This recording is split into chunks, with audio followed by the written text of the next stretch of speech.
Greg McMaster, calling in to participate on this annual Prisoners' Justice Day. A couple years ago, I wrote something for a dear friend of mine, Peter Collins, a tribute. And now I believe it's fitting to make this presentation to everybody. Tribute to a friend.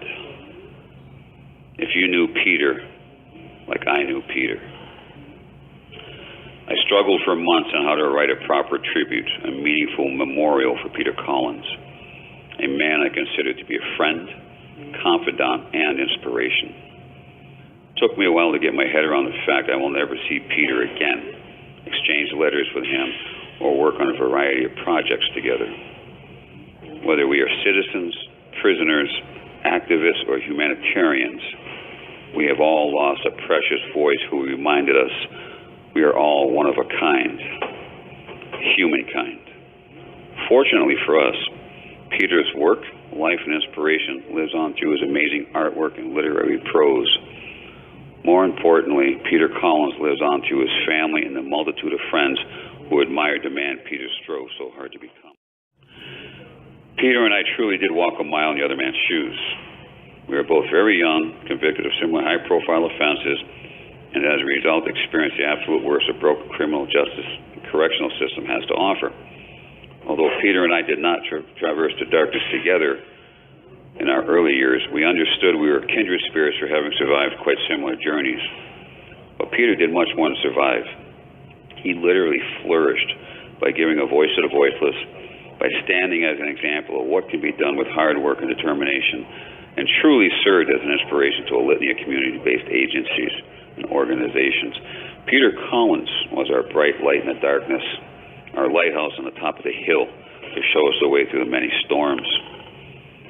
My memories of Peter are many, but some of the most vivid are those when no words were spoken. Peter and I would be sitting in a room of 20 or more people, mixtures of citizen volunteers and fellow prisoners, working on one project or another.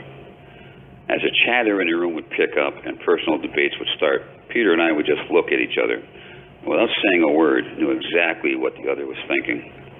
He already knew the end game and what needed to be done to get us there. The only questions his eyes would ask me is, are you going to wrap this up so we can move on to the next point, or am I? Throughout this inconceivable journey known as a life sentence, it has been my privilege to have worn many different hats through involvement with inmate committees, John Howard Society, Exceptional People's Olympiad, Lifeline Inreach, the SON, John Howard, on and on. It's lots and lots and lots of agencies. Without the backbone and unrelenting support of men like Peter Collins, these various positions would be nothing more than meaningless titles, pedestals for windbags that get nothing done. Oftentimes, Peter would be the first person I and many others would turn to.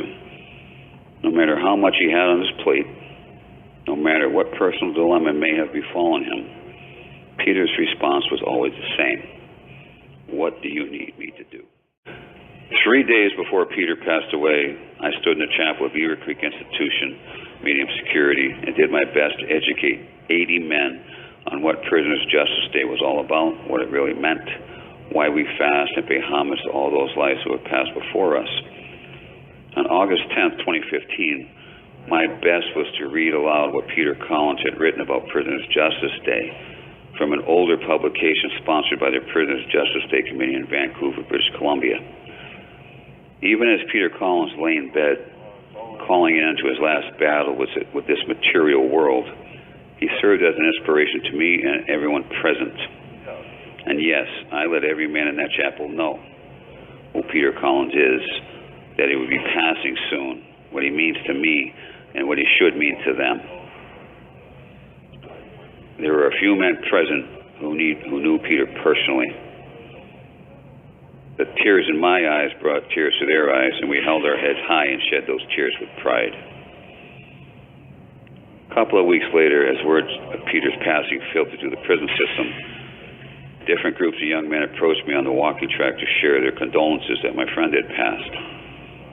I didn't know any of these young men by name, but they had been present at the chapel during the Prisoners' Justice Day service, which brings me to my closing point. I'm a firm believer in an old saying that goes something like this: we actually die twice. Our first death is when we physically pass on from this world as we know it. Our second death and final death comes when the last person speaks our name. That's right, people. By sharing our memories and appreciation of Peter Collins, we are keeping Peter's spirit alive and his inspirations. I assure you, Peter's name will be spoken as long as I am alive. Rest in peace, my friend. I will see you when I get there.